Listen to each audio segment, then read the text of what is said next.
خصوصا على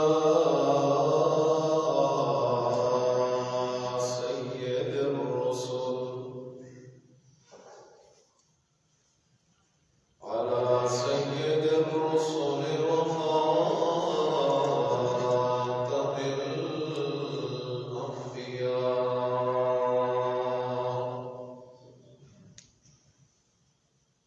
وعلى آله وأصحابه الأتقياء.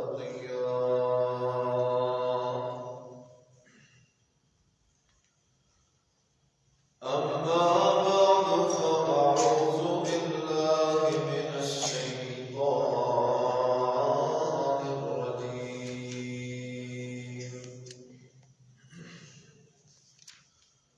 بسم الله الرحمن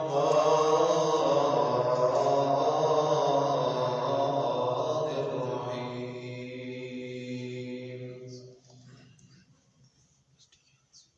ما جعل الله لرجل من قلبين في جوفه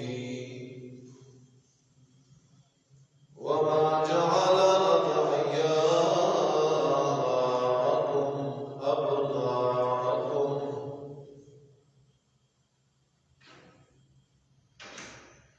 ذلكم قولكم بأفواهكم والله يقول الحق وهو يهدي السبيل.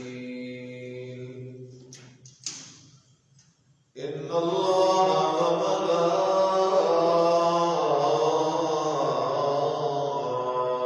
وملائكته يصلون على النبي يا أيها الذين آمنوا صلوا عليه وسلموا تسليما. اللهم صل على محمد وعلى آل محمد كما صليت على إبراهيم وعلى آل إبراهيم إنك حميد مجيد. اللهم بارك على محمد وعلى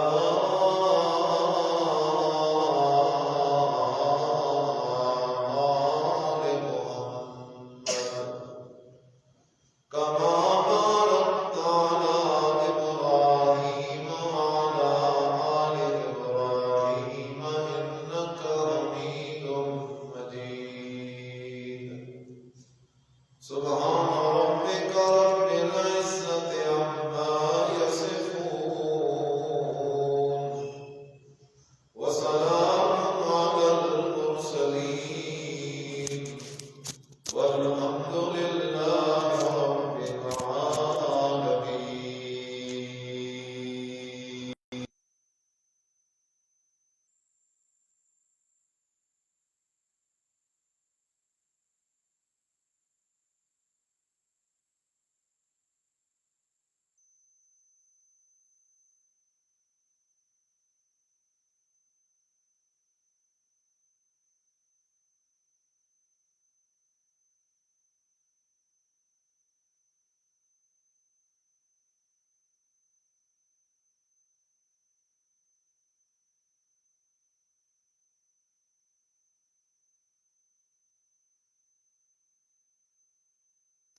یہاں تک پہنچا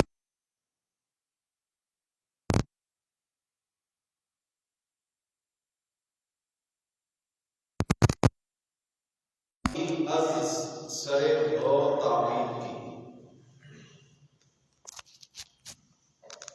اور تعمیر کعبہ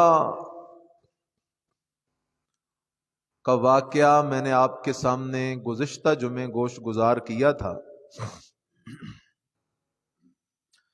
اور میں نے یہ بات ذکر کی تھی کہ کعبہ کی 5 دفعہ تعمیر ہوئی ہے۔ پہلی تعمیر حضرت آدم علیہ السلام نے کی، دوسری حضرت ابراہیم خلیل اللہ سلام اللہ علیہ نے کی، تیسری تعمیر مشرکین مکہ نے کی، اور چوتھی دفعہ کعبہ کی تعمیر حضرت عبداللہ ابن زبیر رضی اللہ تعالی عنہ نے کی۔ حضرت عبداللہ ابن زبیر رضی اللہ تعالی عنہ نے تعمیر کعبہ کی اور اس کو پرانی طرز پہ تعمیر کیا، جو طرز حضرت ابراہیم خلیل اللہ سلام اللہ علیہ کی تھی، کہ کعبہ کے دروازے کو زمین کے ساتھ برابر کر دیا۔ لیکن پھر بعد میں جب دور آیا حجاج بن یوسف کا، تو حجاج بن یوسف نے 5ویں دفعہ کعبہ کو تعمیر کیا، اور اس نے حضرت عبداللہ ابن زبیر رضی اللہ تعالیٰ عنہ والی تعمیر کو گرا کے کعبہ کو دوبارہ اسی طرح تعمیر کیا جس طرح کے مشرکین مکہ نے تعمیر کیا تھا۔ ان کا خیال تھا کہ نبی علیہ السلام نے اس حال میں تعمیر کو چھوڑا ہے، لہذا تعمیر اس حال میں ہونی چاہیے۔ پھر اس کے بعد بھی مختلف سلاطین آتے رہے، امراء آتے رہے، لیکن بعد میں پھر امت کا اس بات پہ اجماع ہو گیا کہ اب کعبہ کی از سر نو تعمیر درست نہیں،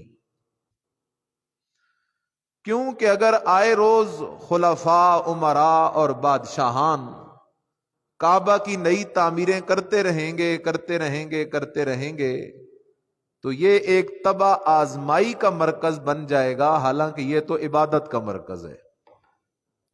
تو وہ سلسلہ منقطع ہو گیا، بند ہو گیا۔ نبی اکرم صلی اللہ علیہ وسلم کی عمر مبارک 40 سال کے قریب ہے۔ آپ علیہ السلام نے ایک دن اپنے چچا حضرت عباس رضی اللہ تعالی عنہ سے کہا، چاچا آپ کو پتا ہے کہ آپ کے بھائی جناب ابو طالب کی اولاد زیادہ ہے اور حالات بھی اس کے بڑے کمزور ہیں، فقر ہے، غربت ہے۔ میرا مشورہ یہ ہے کہ میں اور آپ چلے جاتے ہیں چاچا کے گھر، تو چاچا کے بیٹوں میں سے ایک بیٹے کی کفالت کی ذمہ داری میں اٹھا لیتا ہوں، ایک بیٹے کی کفالت کی ذمہ داری آپ اٹھا لیں۔ حالانکہ نبی علیہ السلام کو بھی نبوت نہیں ملی، یہ نبوت سے پہلے کی بات ہے۔ خیر، یہ دونوں حضرات چچا بھتیجا چلے گئے جناب ابو طالب کے گھر۔ ابو طالب سے بات کی، آپ کے حالات اچھے نہیں، اور ہم دونوں چچا بھتیجا اس نیت سے آئے ہیں کہ آپ اپنے بیٹوں میں سے ایک ایک بیٹے کی کفالت کی ذمہ داری ہمیں دے دیں۔ انہوں نے کہا ٹھیک ہے۔ ایک بیٹا انہوں نے اپنے پاس روک لیا، ایک بیٹا حضرت عباس رضی اللہ تعالیٰ عنہ ساتھ لے کے چلے گئے، میں اس کی پرورش کروں گا۔ اور نبی کریم صلی اللہ علیہ وسلم کے حصہ میں حضرت علی رضی اللہ تعالیٰ عنہ کی کفالت آئی، اور حضرت علی رضی اللہ تعالیٰ عنہ کی عمر اس وقت کم و بیش 10 سال تھی۔ تو نبی علیہ السلام نے خود حضرت علی رضی اللہ تعالیٰ عنہ کی کفالت فرمائی۔ اس میں ایک سبق ہے امت مسلمہ کے لیے، اور احادیث میں یہ مضمون موجود ہے۔ ایک روایت میں نبی علیہ الصلوۃ والسلام نے فرمایا، قال النبی صلی اللہ علیہ وسلم الساعی علی الارملۃ والمسکین کالمجاہد فی سبیل اللہ او القائم فی اللیل او الصائم النہار۔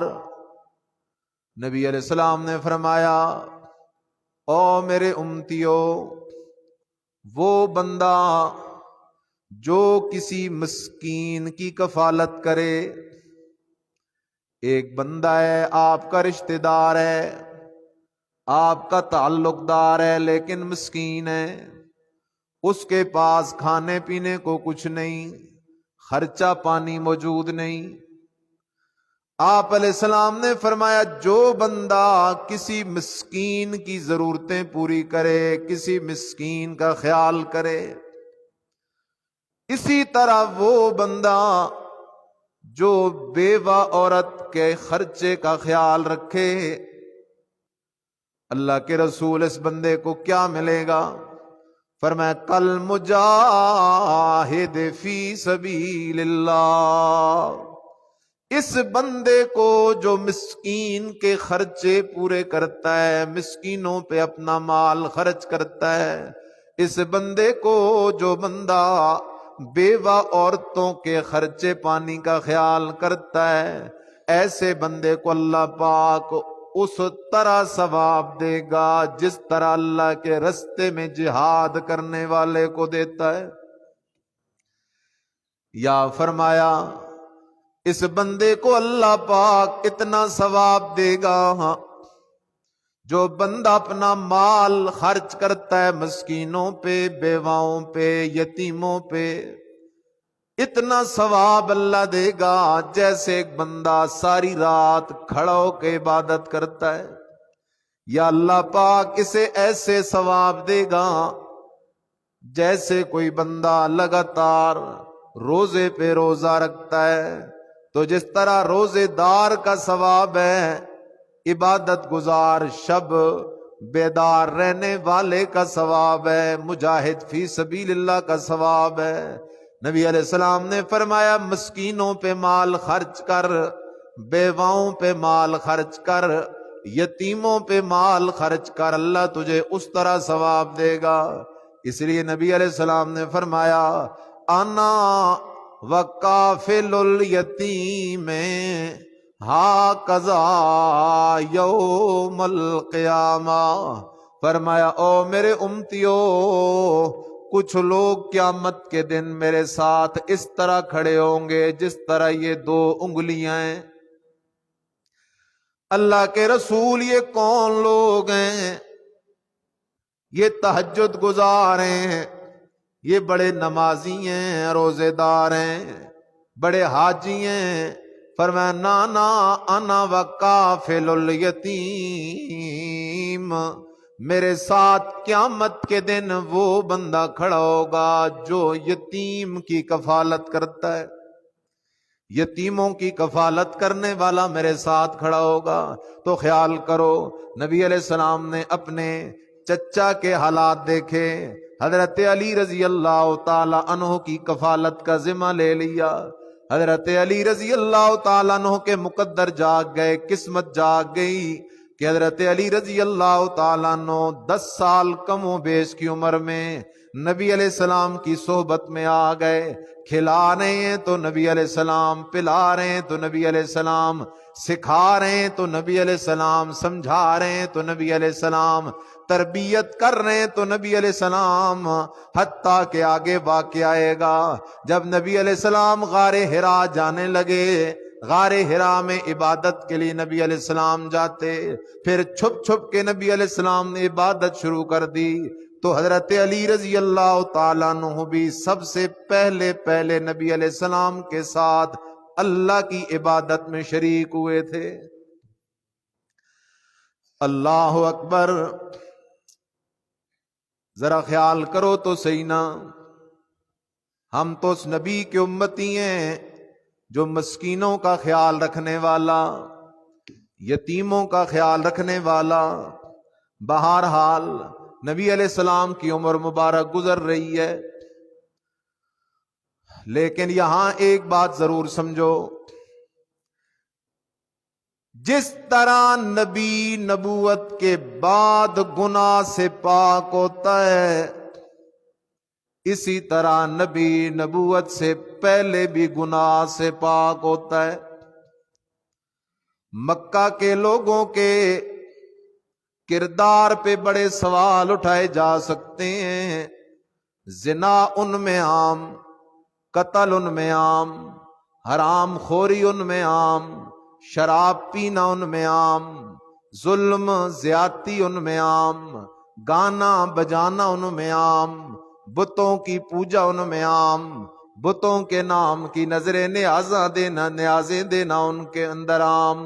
یہ ساری خرابیاں مکے کے ماحول میں موجود تھیں، لیکن قربان جاؤں امام الانبیاء علیہ السلام کی عظمتوں پر، قربان جاؤں اپنے رب کی رحمتوں پر، اتنے گندے ماحول میں بھی اللہ نے اپنے نبی کو بالکل پاک صاف رکھا۔ اس کے بڑے شواہد ملتے ہیں۔ بخاری شریف کے اندر حدیث ہے، نبی علیہ السلام کا ایک دوست تھا جو دور جاہلیت میں ہی فوت بھی ہو گیا، لیکن تھا بڑا توحیدی۔ توحید دین فطرت ہے، جو بندہ دل و دماغ سے کام لے اس کا دل یہی گواہی دے گا کہ میرا داتا، میرا حاجت روا، مشکل کشا رب کے سوا کوئی بھی نہیں ہے۔ کیونکہ قرآن کو جب دیکھے گا تو نبی بھی اس سے مانگتے ہوئے نظر آئیں گے، ولی بھی اس سے مانگتے ہوئے نظر آئیں گے، نبی بھی اس کے سامنے سجدے کرتے ہوئے نظر آئیں گے، ولی بھی اس کے سامنے سجدے کرتے ہوئے نظر آئیں گے۔ تو وہ ہستی جس سے نبی بھی مانگیں، ولی بھی مانگیں، جس کے سجدے انبیاء بھی کریں، اولیاء بھی کریں، اس کے بغیر پھر اور کوئی ہمارا معبود ہونے کے لائق نہیں ہو سکتا۔ تو نبی علیہ السلام کا یہ دوست تھا زید بن عمرو بن نفیل، اس کو علماء کہتے ہیں موحد الجاہلیہ، دور جاہلیت کا توحیدی۔ اللہ کا فضل ہے۔ تو نبی علیہ السلام اور یہ ایک دن کسی مجلس میں چلے گئے، بیٹھے ہوئے ہیں، اور وہاں سے کوئی غیر اللہ کے نام کی نظر نیاز کا کھانا لے آیا، لات کے نام کی، منات کے نام کی، عزا کے نام کی، یا حبل کے نام کی نظر نیاز منوت کوئی لے کے آ گیا، اور انہوں نے وہ غیر اللہ کے نام کی نظر نیاز تقسیم کرنا شروع کر دی۔ تقسیم کرنے والوں میں سے ایک بندہ وہ غیر اللہ کی نام کی نظر نیاز کا کھانا لا کے اس نے نبی علیہ السلام کے سامنے رکھا۔ نبی علیہ السلام نے اپنے سامنے سے وہ کھانا ہٹا دیا۔ اگر میرے مدنی کا سچا عاشق ہے تو پھر مدنی کی اداؤں کو بھی اختیار کر۔ نبوت سے پہلے بھی میرے نبی نے غیر اللہ کے نام کی نظر نیاز کو کھانا قبول نہیں کیا، ہٹا دیا۔ ساتھ زید بن عمرو بن نفیل بیٹھے تھے، بڑی عمر کا آدمی تھا۔ جب غیر اللہ کے نام کی نظر نیاز جا کے زید بن عمرو بن نفیل کے سامنے رکھی نا، وہ کھڑا ہو گیا اور کیا کہنے لگا، او میری قوم والو، لست بآکل مما تذبحون علی اصنامکم۔ او میری قوم والو، کان کھول کے سن لو، میں زید مرتے مر تو جاؤں گا، لیکن غیر اللہ کے نام کی نظر نیاز نہیں کھا سکتا۔ لست بآکل، میں ہرگز نہیں کھانے والا، مما، ان بکروں چھتروں کا گوشت، ان اونٹوں اونٹنیوں کا گوشت میں بالکل نہیں کھانے والا، مما تذبحون علی اصنامکم، جو بکرے چھترے اونٹ اونٹنیاں، جو جانور تم اپنے بتوں کے نام پہ ذبح کرتے ہو، میں کبھی بھی غیر اللہ کے نام کی نظر نیاز کھانے والا نہیں۔ حدیث پاک کے اندر آتا ہے، یہ زید بن عمرو بن نفیل چلا جاتا بیت اللہ کے اندر، اور بیت اللہ کی دیوار سے ٹیک لگا کے کھڑا ہو جاتا، اور لوگوں کو کہتا، لوگوں میری بات سنو تو صحیح ذرا، یہ بکری جسے تم لات منات عزا کے نام پہ ذبح کرتے ہو، مجھے بتاؤ تو صحیح، اس بکری کو پیدا کرنے والا کون ہے؟ اس بکری کو پالنے والا کون ہے؟ اس بکری کو کھلانے والا کون ہے؟ اس بکری کو پلانے والا کون ہے؟ اس بکری کے سارے نظام کو چلانے والا، پیدا کرنے والا، بنانے والا، کھلانے والا، پلانے والا، اس بکری کا تمہیں مالک بنانے والا جب اکیلا اللہ ہے تو انصاف کا تقاضا تو یہ ہے کہ یہ بکری ذبح بھی ہو تو صرف کس کے نام پر؟ اس لیے اللہ کے قرآن نے مسئلہ بیان کیا، انما حرم علیکم المیتہ والدم ولحم الخنزیر وما اہل بہ لغیر اللہ۔ اللہ کہتا ہے میرا بندہ میں تیرا خدا ہوں، میری تو مان لے، او میرا بندہ میرے قرآن کی تو مان لے۔ اللہ مسئلہ کیا ہے؟ اللہ کہتا ہے میرا بندہ چار چیزیں تجھ پہ حرام ہیں، ان کے قریب نہ جانا۔ اللہ وہ چار چیزیں کون سی ہیں؟ فرمایا انما حرم علیکم المیتہ، او میرا بندہ مردار تجھ پہ حرام ہے۔ مردار کیا ہے؟ چھری نہیں چلائی جانور مر گیا، مردار ہے، مردار حرام۔ اتفاق ہے نا اس بات پہ؟ انما حرم علیکم المیتہ، مردار حرام، والدم، جانور ذبح کرتے وقت جب چھری چلاتے ہو اس وقت جو خون نکلتا ہے وہ خون بھی کیا ہے؟ وَلَحْمَ الْخِنْزِيرِ، اور خنزیر کا گوشت بھی کیا ہے؟ حرام ہے۔ اب ذرا بیدار ہونا، اللہ پاک کا ان تین چیزوں کو تو ہم پہلے سے حرام سمجھتے ہیں۔ ہمارا جٹ بھی کہتا ہے مردار حرام ہے، خون حرام ہے، خنزیر کا گوشت حرام ہے۔ اللہ تو ہم سے کیا منوانا چاہتا ہے؟ ان تین کو تو ہم پہلے سے حرام مانتے ہیں۔ اللہ کہتا ہے یہ بھی میرا انداز ہے، میں کبھی کبھی یہ انداز اختیار کرتا ہوں، پہلے تجھ سے وہ باتیں منواتا ہوں جو پہلے سے تو مانتا ہے۔ اصل میں تجھ سے میں وہ چوتھی بات منوانا چاہ رہا ہوں جس کے بارے میں تو دھوکے کا شکار ہے۔ اللہ کہتا ہے میرا بندہ جس طرح تجھ پر مردار حرام ہے، خون حرام ہے، خنزیر کا گوشت حرام ہے، اسی طرح سن لے میں خدا کا اعلان، وما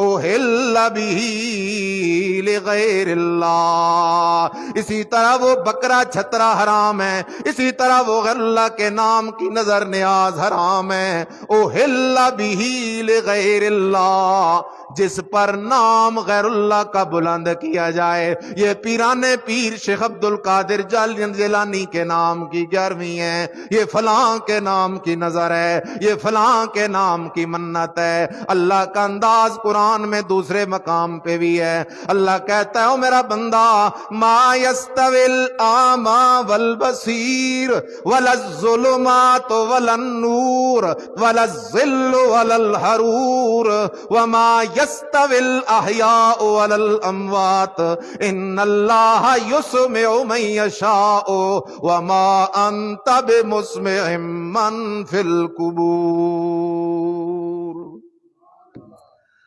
اللہ کہتا ہے میرا بندہ ادھر بھی میں نے 4 باتیں منوائی، 3 تو پہلے سے مان رہا ہے، چوتھی میں نے منوائی۔ یہاں آ جا، میں اللہ تجھ سے پوچھنے لگا ہوں میرا بندہ، نمبر 1، کیا اندھا اور بینا برابر ہو سکتے ہیں؟ ایک اندھا ہے ایک بینا ہے، اور میرا بندہ اندھا اور بینا برابر نہیں، ایک۔ نمبر 2، او میرا بندہ اندھیرا اور روشنی برابر۔ نمبر 3، او میرا بندہ دھوپ اور سایہ برابر۔ اللہ پاک کا یہ تو ہمیں پہلے سے پتا ہے۔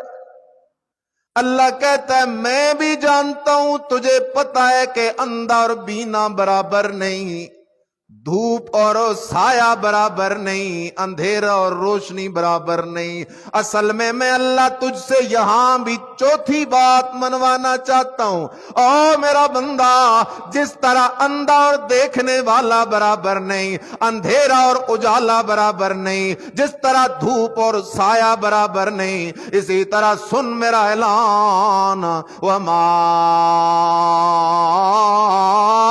یستوی الاحیاء ولا الاموات، میں اللہ کا اعلان سن، اسی طرح پھر زندے اور مردے بھی برابر نہیں ہیں۔ اللہ پاک کا کوئی فرق بتانا، فرق تو بہت سارے ہیں۔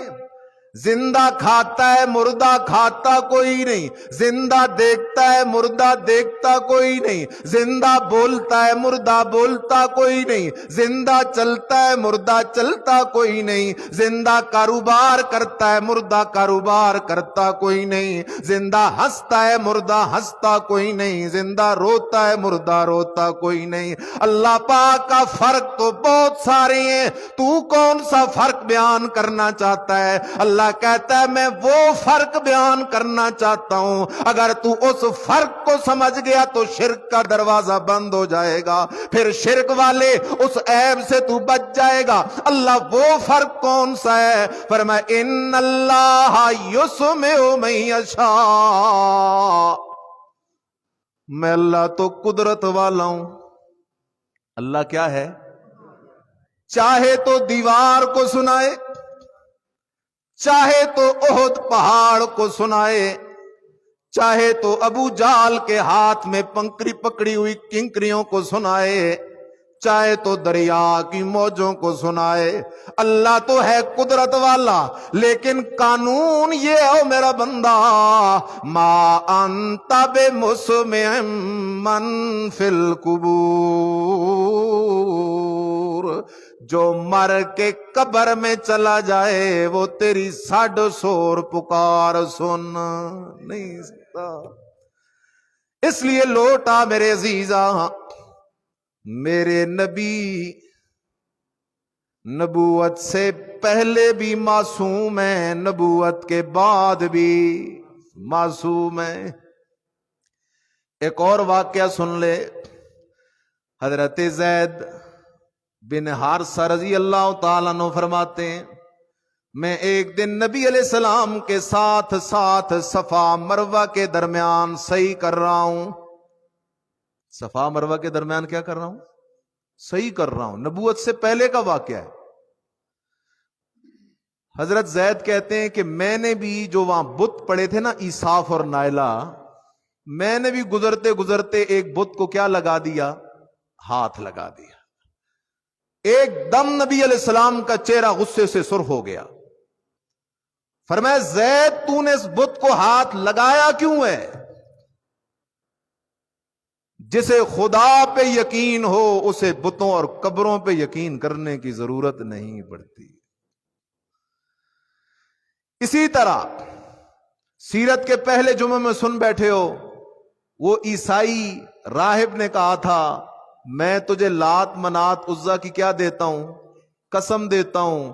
میرے مدنی کا چہرہ غصے سے سرخ ہو گیا تھا۔ فرمایا خبردار، میں قسم صرف خدا کے نام کی اٹھاتا ہوں، کسی اور کے نام کی نہیں اٹھاتا۔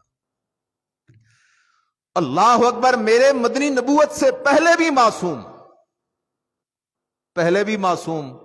جب میرے مدنی کریم صلی اللہ علیہ وسلم مکہ کی بستی میں رہ رہے تھے تو کافر بھی امانتیں لا کے کس کے پاس جمع کرواتے تھے؟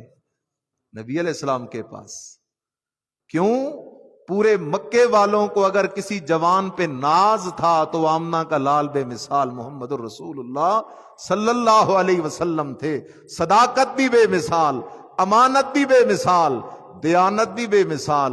اس لیے جب میرے نبی نے پہلی دفعہ صفا کی پہاڑی پہ کھڑے ہو کے لوگوں کو کہا تھا، لوگوں اگر میں تمہیں کہوں کہ پہاڑ کے پیچھے دشمن کی فوج آ گئی ہے، حملہ کرنے والی ہے، یقین کرو گے؟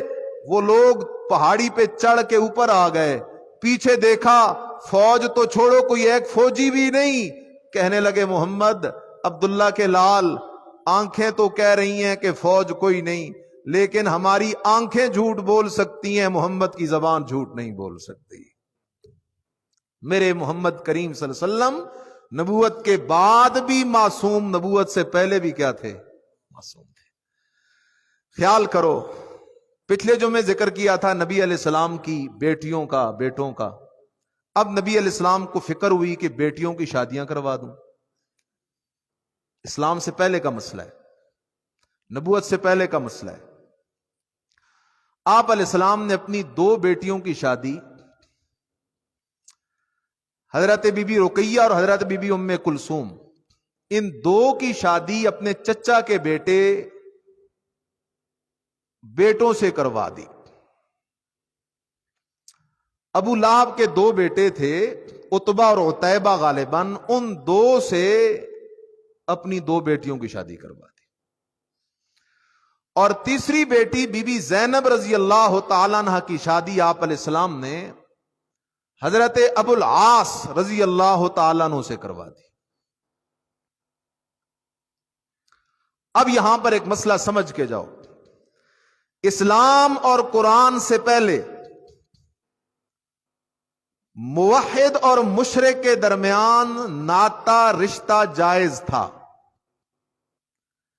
لیکن اسلام نے آ کر قانون بیان کیا کہ تم ناتا رشتہ وہاں دے سکتے ہو، وہاں لے سکتے ہو کہ لڑکے لڑکی دونوں میں سے کسی کے عقیدے میں شرک نہ ہو۔ اگر عقیدے میں شرک ہوا، کسی ایک کے عقیدے میں شرک ہوا، بھلا امام کعبہ کے سائے میں بیٹھ کے بھی نکاح پڑھائے، اللہ کے ہاں وہ نکاح ہوتا نہیں ہے۔ یہ میرا مسئلہ نہیں، قرآن کہتا ہے لا تنکحوا المشرکات۔ اے میرا پیغمبر اعلان کر، مسئلہ سنا اپنے ان امتیوں کو، اپنے ان مریدوں کو۔ اللہ پاک کا وہ مسئلہ کیا ہے؟ فرمایا لا تنکحوا المشرکات، خبردار شرک والی عورتوں سے نکاح نہ کرنا۔ او ایماندار عورتوں، خبردار شرک والے کسی مرد سے نکاح نہ کرنا۔ وجہ کیا ہے؟ فرمایا انما المشرکون نجس فلا یقرب المسجد الحرام۔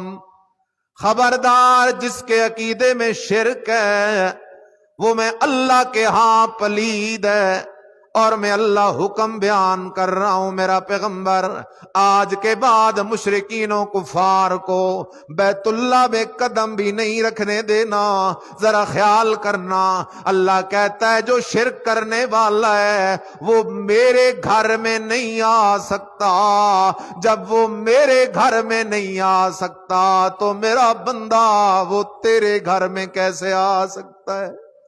جو میرا نہیں وہ تیرا کیسے ہو سکتا ہے؟ تو نبی علیہ السلام نے بیٹیوں کی شادیاں کروا دی۔ اللہ اکبر۔ اب ذرا خیال کر، بعد میں جب نبی علیہ السلام کو نبوت مل گئی، ابو لہب ظالم اپنے دونوں بیٹوں کو کہتا ہے محمد کی بیٹیوں کو طلاقیں دے دو تاکہ یہ بڑا پریشان ہو جائے، دونوں بیٹیاں گھر جو بیٹھ جائیں گی۔ ابو لہب کے کہنے پر اس کے دونوں بیٹوں نے میرے محمد کریم کی بیٹیوں کو طلاقیں دے دی۔ حضرت بی بی رقیہ ام کلثوم کو طلاقیں ہو گئیں، لیکن میرے سوال کا جواب دے، اللہ کے ہر فیصلے میں خیر ہوتی ہے۔ اللہ کو منظور ہی نہیں تھا میرے محمد کے گہوارے کے 2 پھول ابو لہب کے گھر میں رہیں، اللہ پاک نے وہاں سے طلاقیں دلوا کر ان دونوں شہزادیوں کو یکے بعد دیگرے حضرت عثمان کے نکاح میں بھیج دیا۔ پہلے نبی علیہ السلام نے بی بی رقیہ کا نکاح کروایا حضرت عثمان سے۔ جب بی بی رقیہ رضی اللہ تعالیٰ عنہ فوت ہو گئیں، نبی علیہ السلام بدر کی جنگ سے واپس آ رہے ہیں.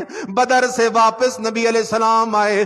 بدر سے واپس آ کر جیسے ہی مدینہ پہنچے سارے صحابہ صحابیات نبی علیہ السلام کو ملنے حاضر ہو گئے. لیکن نبی علیہ السلام کی نظریں اپنے عثمان کو تلاش کر رہی ہیں, اپنی بیٹی بی بی رقیہ کو تلاش کر رہی ہیں, کیونکہ جب نبی علیہ السلام جہاد پہ جا رہے تھے اس وقت بی بی رقیہ شدید بیمار تھی. نبی علیہ السلام دیکھ رہے ہیں عثمان بھی نظر نہیں آ رہا, بی بی رقیہ بھی نظر نہیں آ رہی. ایک صحابی پوچھتے اللہ کے رسول لگتا ہے آپ عثمان اور اپنی بیٹی کو تلاش کر رہے ہیں. جی میرے مریدا. وہ صحابی کہتے اللہ کے رسول آپ بدر میں تھے, آپ کی بیٹی بی بی رقیہ کا انتقال ہو گیا ہے, ابھی ہم جنت البقیع سے واپس آئے ہیں, عثمان ابھی تک قبر پہ موجود وہاں بیٹھا رو رہا ہے. نبی علیہ السلام سیدھے جنت البقیع چلے جاتے ہیں, دیکھتے ہیں عثمان کی آنکھیں رو رو کے سرخ ہیں, اپنی وفادار غمخوار بیوی کے لیے حضرت عثمان بیٹھا رو رہا ہے. نبی علیہ السلام کہتے ہیں عثمان صبر کر صبر کر صبر کر, اللہ تیرے لیے کوئی اور اچھے رشتے کا بندوبست کر دے گا. حضرت عثمان کہتے ہیں اللہ کے رسول رشتے تو بہت ہیں, میں عثمان کے لیے مدینے کا سیٹھ جو ہوں, شریف زادہ جو ہوں, حیادار جو ہوں, امانت دار جو ہوں, لیکن اب مجھ سے وہ نسبت, اب مجھ سے وہ جو اتھارٹی چھن گئی ہے. پہلے جب میں بازار میں جاتا تھا لوگ کہتے دیکھو یار محمد کا داماد آ رہا ہے, دیکھو یار محمد کا داماد جا رہا ہے, اب مجھ سے وہ نسبت چھن گئی ہے. نبی علیہ السلام نے فرمایا عثمان پریشان نہ ہو, میں اپنی دوسری شہزادی ام کلثوم کو تیرے نکاح میں دیتا ہوں. پھر وہ بھی فوت ہو گئی. اللہ اکبر. نبی علیہ السلام نے فرمایا عثمان اگر میری 80 بیٹیاں ہوتی تو میں ایک ایک کر کے وہ تیرے نکاح میں دے دیتا. اتنا راضی ہے اللہ کا پیغمبر حضرت عثمان سے. ذرا لوٹ آ جا, 2 بیٹیوں کو طلاقیں ہو گئیں, تیسری بیٹی بی بی زینب ہے جو حضرت ابوالعاص کے نکاح کے اندر ہے. حضرت ابوالعاص کو مکے والے کہتے ہیں تو بھی محمد کی بیٹی کو طلاق دے دے. جرم کیا ہے میرے مرشد محمد کریم صلی اللہ علیہ وسلم کا؟ جرم تو اور کوئی نہیں, میرے مرشد کی ایک دعوت ہے, قولوا لا الہ الا اللہ تفلحوا. او مکے والو مجھے کوئی تنخواہ نہیں چاہیے, مجھے کوئی شکرانہ نہیں چاہیے, مجھے کوئی نذرانہ نہیں چاہیے, مجھے کوئی ہدیہ نہیں چاہیے, مجھے کوئی عہدہ نہیں چاہیے, مجھے کوئی کرسی نہیں چاہیے, مجھے کوئی نمبرداری نہیں چاہیے, مجھے کوئی مال نہیں چاہیے, مجھے کوئی رشتہ نہیں چاہیے, میں تو تمہارا خیر خواہ ہوں. وہ مسئلہ مان لو جو مسئلہ جنت کی کنجی ہے. وہ مسئلہ کیا ہے؟ نبیوں کی نبوت برحق ہے, ولیوں کی ولایت برحق ہے, ہر مومن قابل احترام ہے, لیکن لا الہ الا اللہ, الہ حاجت روا مشکل کشا, داتا دستگیر, نفع نقصان کا مالک, کھوٹی قسمتیں کھری کرنے والا, کھری قسمتیں کھوٹی کرنے والا کوئی نہیں, کوئی نہیں, کوئی نہیں مگر اکیلا کون ہے؟ اللہ ہی. اللہ اکبر. حضرت ابوالعاص نے کیا جواب دیا؟ اس وقت کفر پہ تھے, بعد میں میرے نبی کے صحابی بنے. انہوں نے جواب دیا اپنی قوم والوں کو, میں بی بی زینب کو کبھی بھی طلاق نہیں دوں گا, نہیں دوں گا طلاق, اس لیے کہ قریش کی عورتوں میں سے بی بی زینب کی طرح کوئی دوسری عورت ہے ہی کوئی نہیں. ڈٹ گئے, لیکن تھے کفر پہ, اور اس زمانے میں یہ رشتہ ناتا جاری تھا. اب معاملہ بڑا عجیب ہوا, معاملہ بڑا عجیب ہوا. غزوہ بدر آ گیا, اور غزوہ بدر کے اندر مکے والوں کے جو قیدی آئے تھے نا, ان قیدیوں میں نبی علیہ السلام کا یہ داماد حضرت ابوالعاص بھی آیا تھا. داماد آیا تھا نبی علیہ السلام کا قیدیوں میں. تو وہاں سے میرے نبی کی بیٹی نے، بی بی زینب نے، اپنے خاوند کو چھڑانے کے لیے ایک ہار بھیجا کہ یہ ہار لے جاؤ اور میرے بابا کو یہ ہار دے دو فدیے کے طور پہ، تاکہ میرا خاوند رہا ہو جائے۔ وہ ہار کون سا تھا؟ وہ ہار تھا بی بی خدیجہ رضی اللہ تعالیٰ عنہ کا، اور وہ انہوں نے دیا تھا اپنی بیٹی بی بی زینب کو۔ وہ ہار جب نبی علیہ السلام کے سامنے آیا نا، نبی علیہ السلام کی آنکھوں سے آنسو جاری ہو گئے۔ آپ کو اپنی وفادار بیوی بی بی سیدہ خدیجۃ الکبریٰ رضی اللہ تعالی عنہا یاد آنے لگی، اور آپ نے اپنے صحابہ سے فرمایا اگر تم سب کی اجازت ہو، بغیر مشورہ لیے بھی میرے محمد کریم فیصلہ کرتے تو صحابہ تو جانیں قربان کرنے والے تھے، لیکن قانون یہ ہے، بڑے بندے کی ذمہ داری ہے کہ وہ ساتھیوں سے مشورہ لے کے چلے، ان کو اعتماد میں رکھے۔ اگر تمہارا مشورہ ہو تو میں یہ ہار اپنی بیٹی کو واپس کر دوں اور اس کے خاوند کو میں رہا کر دوں۔ صحابہ نے کہا جی اللہ کے رسول اجازت ہے۔ حضرت ابو العاص کو نبی علیہ السلام نے رہا کر دیا بغیر فدیہ لیے، لیکن ایک شرط لگائی، فرمایا جب تم مکہ چلے جاؤ تو میری بیٹی کو مہربانی کر کے میرے پاس پہنچا دو۔ حضرت ابو العاص نے یہ شرط پوری کی، مکہ گئے، حضرت بی بی زینب کو لے کے مدینہ آئے، نبی علیہ السلام کے پاس بی بی زینب کو چھوڑ کے چلے گئے۔ اب بی بی زینب رضی اللہ تعالی عنہا مدینہ میں نبی علیہ السلام کے پاس رہ رہی۔ اتنے میں پھر کیا ہوا کہ حضرت ابو العاص رضی اللہ تعالیٰ عنہ ایک تجارتی قافلے میں شام گئے، تجارت کرتے تھے، بڑے تاجر تھے۔ جب اس تجارتی قافلے کو لے کر مال متا لے کر واپس آ رہے تھے تو صحابہ نے حملہ کر دیا۔ اس کی وجہ یہ تھی، ایسے واقعات ملتے ہیں کیونکہ مکہ والوں نے مدینہ میں ہجرت کر کے آنے والے بہت سارے صحابہ کی زمینیں، جائیدادیں، مال وہاں دبا رکھا تھا، اس کے بدلے میں یہ بعض اوقات قافلہ لوٹ لیتے تھے۔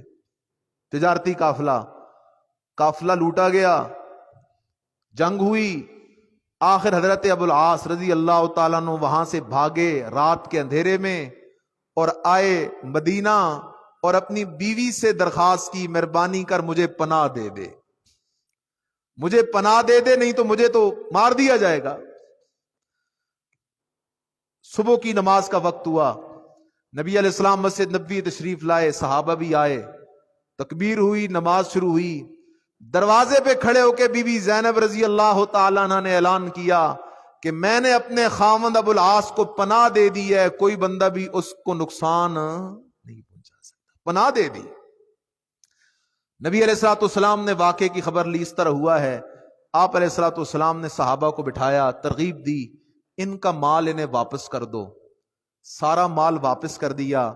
حضرت ابو العاص وہ مال لے کر مکہ گئے، مکہ والوں کو سارا مال، تجارتی پیسہ ان کو پورا دے دیا۔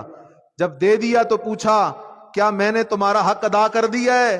ادا کر دیا ہے۔ انہوں نے کہا ہم نے تجھے بڑا ہی معاملات میں صاف پایا ہے۔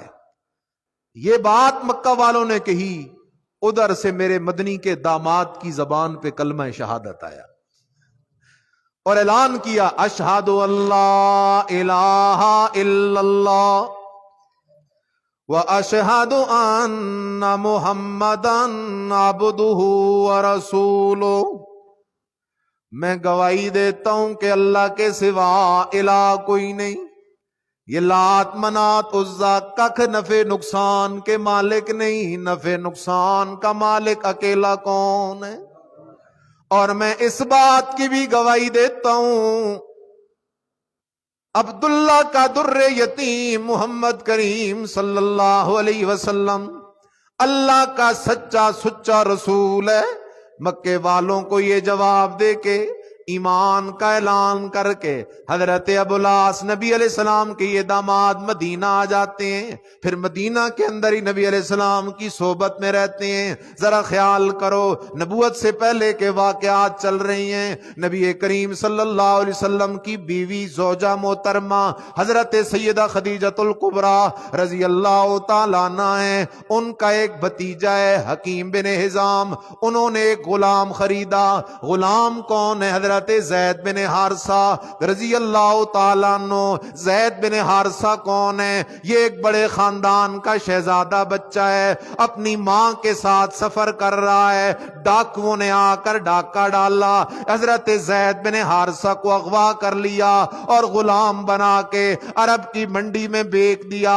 وہاں سے بکتا بکتا بکتا حضرت زید بن حارثہ پہنچے حضرت بی بی خدیجہ الکبریٰ رضی اللہ تعالیٰ عنہ کی خدمت میں۔ حضرت بی بی خدیجہ نے اپنا یہ غلام حضرت زید بن حارثہ جس کی عمر کم و بیش 19-20 سال ہے، اپنا وہ غلام نبی علیہ السلام کے حوالے کر دیا۔ مقدر جاگ گئے زید بن حارثہ کے، اٹھایا ڈاکوؤں نے، بیچا، اور پھرتے پھرتے میرے مرشد محمد کریم کے قدموں میں پہنچ گیا۔ میرے محمد کریم صلی اللہ علیہ وسلم نے حضرت زید بن حارثہ کو اس طرح پیار دیا جیسے کوئی باپ اپنے بیٹے کو نہ دے سکے، جیسے کوئی پیر اپنے مرید کو نہ دے سکے۔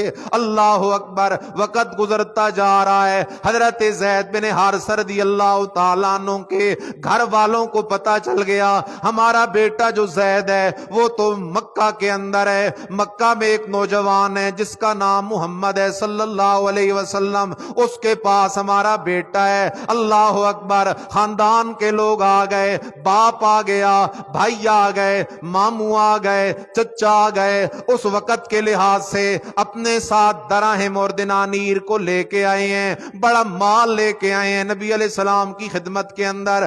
آپ علیہ السلام سے آ کے ملتے ہیں، نبی علیہ السلام پوچھتے ہیں بتاؤ تو صحیح تم کون لوگ ہو؟ ایک کہنے لگا حضرت میں زید کا باپ ہوں، دوسرا کہنے لگا حضرت میں زید کا چچا ہوں، تیسرا کہنے لگا حضرت میں زید کا ماموں ہوں، چوتھا کہنے لگا حضرت میں فلاں رشتہ دار ہوں۔ اچھا بتاؤ تو صحیح نہ کیوں آئے ہو؟ اللہ اکبر۔ وہ کہتے ہیں آپ کی ہم نے بڑی تعریفیں سنی ہیں، آپ بڑے امین ہیں، آپ بڑے دیانتدار ہیں، آپ بڑے صادق ہیں، آپ بڑے اعلی اخلاق والے ہیں، مہربانی کریں یہ ہم بہت زیادہ مال لے کے آئے ہیں، اگر آپ اس پہ راضی نہ ہو تو اور مال لے کے آئیں گے۔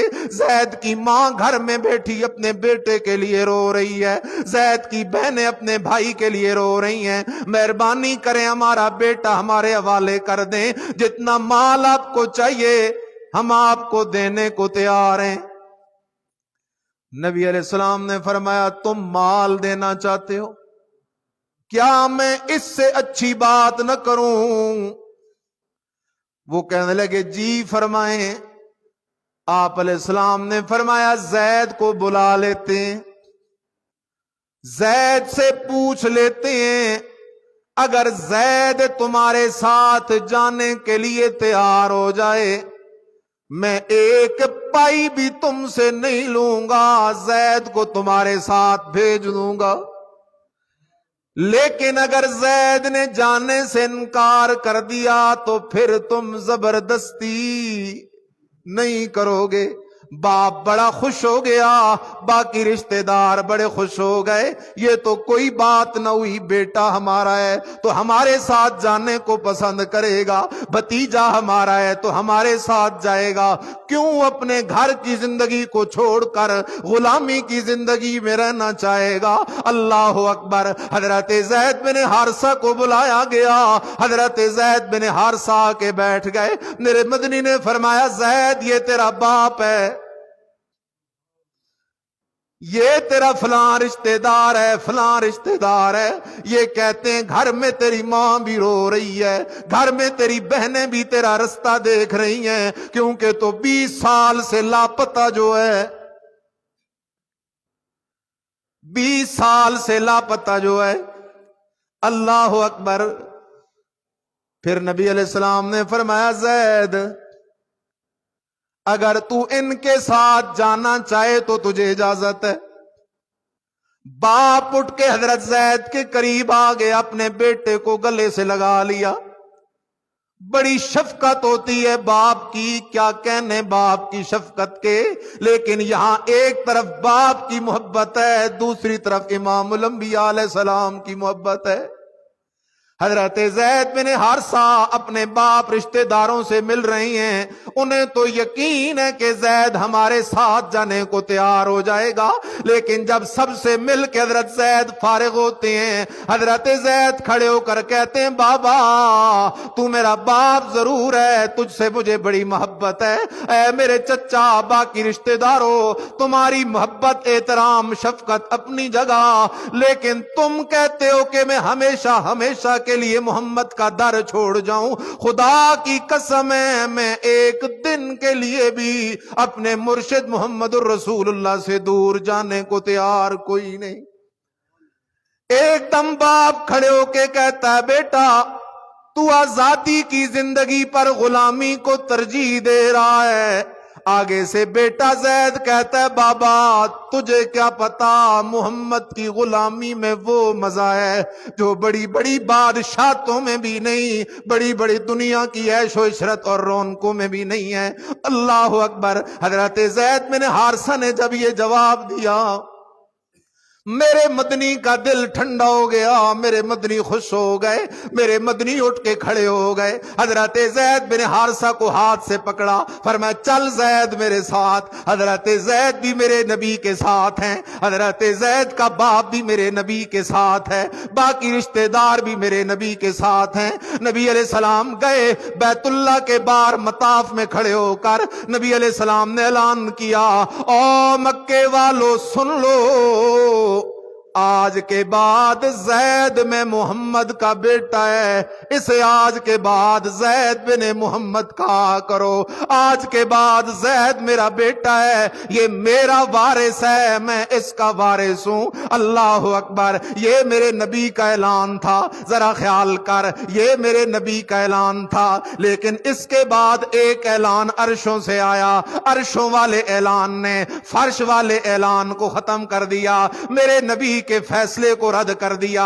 اللہ نے اعلان کیا میرا پیغمبر قانون میں خدا بیان کرنے لگا ہوں۔ اللہ وہ قانون کیا ہے؟ فرمایا ما جعل اللہ لرجل من قلبین فی جوفہ، میں خدا نے کسی انسان کے سینے میں دو دل نہیں رکھے، دو دل کہ ایک میں خدا کو جگہ دے اور دوسرے میں کسی غیر کو جگہ دے۔ دل ایک ہے، اس دل میں یا خدا معبود خدا کو رکھے گا یا کسی غیر اللہ کو اپنا حاجت روا مشکل کشا سمجھے گا، نمبر ایک۔ نمبر دو فرمایا وَمَا جَعَلَ أَزْوَاجَكُمُ اللَّائِي تُظَاهِرُونَ مِنْهُنَّ أُمَّهَاتِكُمْ، اگر تم اپنی بیوی کو کہہ بیٹھو کہ تم میرے لیے ایسے ہے جیسے میری ماں، تو مکے والے سمجھتے تھے واقعی اب یہ اس کے لیے ایسے ہے جیسے ماں ہوتی ہے۔ فرمایا خبردار یہ بھی غلط بات ہے، ماں کہنے سے کوئی ماں نہیں بنتی، داتا کہنے سے کوئی داتا نہیں بنتا، حاجت روا کہنے سے کوئی حاجت روا نہیں بنتا۔ اسی طرح میرا محمد کسی کو بیٹا کہنے سے کوئی بیٹا نہیں بنتا، بیٹا کہنے سے بیٹا نہیں بنتا۔ ادعوہم لآبائہم ہوا اقسط عند اللہ۔ مسئلہ بھی یاد کر لو، مسئلہ یہ ہے ہمارے معاشرے میں بھی لوگ اولاد نہیں ہوتی تو دوسری کی اولاد کو لے لیتے ہیں، لے پالک، پھر اس کو اپنا بیٹا ہی سمجھتے ہیں، جوان ہوتا ہے اسی گھر میں رہتا ہے، شرعاً اس کا کوئی وجود نہیں ہے، یہ خلاف شرع کام ہے۔ آخر دعوانا ان الحمدللہ رب العالمین۔